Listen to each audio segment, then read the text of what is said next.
So, how do we know if decisions that we make are founded on wisdom or if they're coming from a place within us of fear, of trying to grab something, coming from attachment?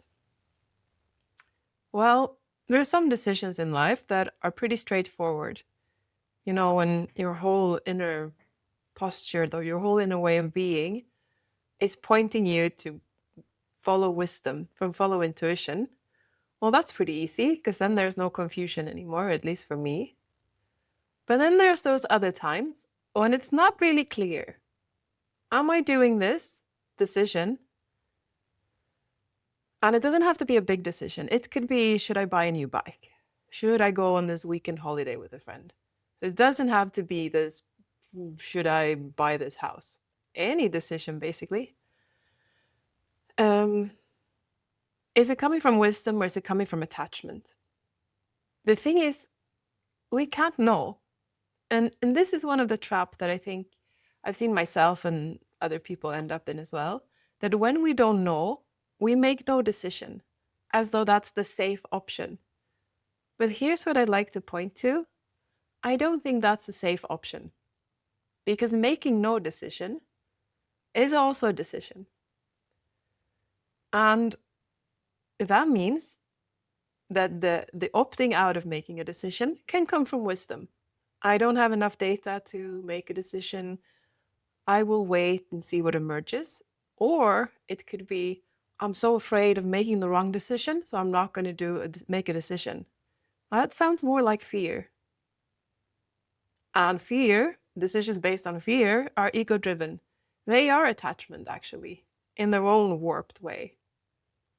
Because we're, in a way, attached to this idea that we're not allowed to make mistakes. Like, that's a failure. Well, naturally, none of us wants to make mistakes. But life doesn't hold that guarantee. There is no way to live life and make sure you make no mistakes, which is quite daunting for some of us. But the thing is, like, when we don't make a decision, when I'm asked by a friend, do you want to go on this weekend adventure? And I feel like I don't know if I'm where the decision is coming from, and I say no. Well, if there was wisdom wanting to make a decision of saying yes, I blocked that. And that's also making a mistake. Not acting in life can be just as much as a mistake as making the wrong decisions. Now that's a juicy one. But for me, actually, that invites freedom in a way. It almost like I can move from the foundation that it's okay to make mistakes. Or rather, it's inevitable. I can only act from the most grounded place I am right now. And if that place happens to be super contracted and confused, well, I'll just do my best from that scenario. And when I look in the rear mirror, I might find out that, oh, that was a decision made of fear. That can happen. Then I have more data. I can learn from that. I can see what patterns arose in me. Yeah. And the reason I'm bringing it up in this context specifically is because when you invite, or like when you start allowing the non-dual understanding to kind of seep in through your life, through your decisions, it can easily become this witch hunt for the ego. And the ego in this context is, I don't like to define it, but let me just see if I can point to it. It's this thought structure of who I think I am, what I need from the outside world to be happy, what I need to do to be loved. So it's basically a cluster of thoughts. It's not an entity. It's a really rigid belief that you filter your decisions through. So what easily happens is that in order to live the non-dual understanding, it warps into being a witch hunt of the ego to make sure that the ego doesn't run any part of your life. And even though at first glance that can be seen as a way to living non-duality. Okay, I need to rid myself of these thoughts. But when we look closer, or at least this is my experience, the energy that wants to get rid of ego is in itself already ego. Awareness, this noticing force or capacity within us, which is at the core of our being. The thing that's always been with us, it's always present, the essence of who we are. That awareness, have no real trouble with thoughts coming and going. We don't need to get rid of anything. We just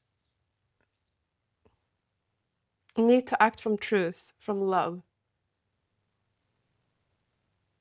We focus on that. Is this coming from love? Is it coming from truth? Is it coming from happiness, from belonging, from joy, from power? We navigate towards that. That's our North Star. Not chasing whether the ego is active in any decision. The ego becomes a bit more of like you notice when it became, whoop, there was a decision made on ego, and then you recalibrate in this moment. Is this moment grounded in being, in awareness? Not chasing the ego. Not trying to get rid of your thoughts. And that's a completely different navigation.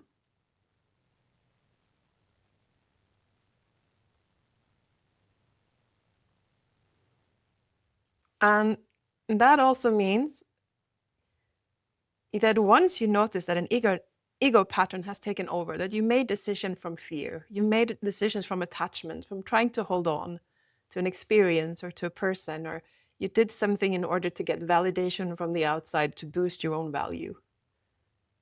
Well, once you notice, once you see like, oopsie, look what I did, then you come back. You don't pay so much attention to that pattern as in, oh, it's bad, I made a mistake, you shame yourself, your inner critic goes going. No, but that's just more of the same thing.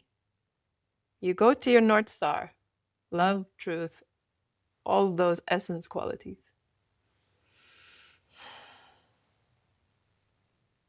Fear of being taken over by fear, well, you're already in fear.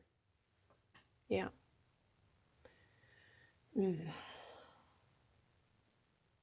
Allowing mistakes to happen.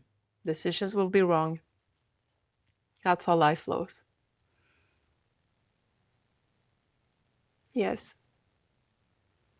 Okay. Anyway, thank you for joining me on this little spontaneous reflection. And if you're new to my channel, my name is Josephine. Warmly welcome to join me. And if you're a regular viewer, then warmly welcome back as well. Hope to see you next time.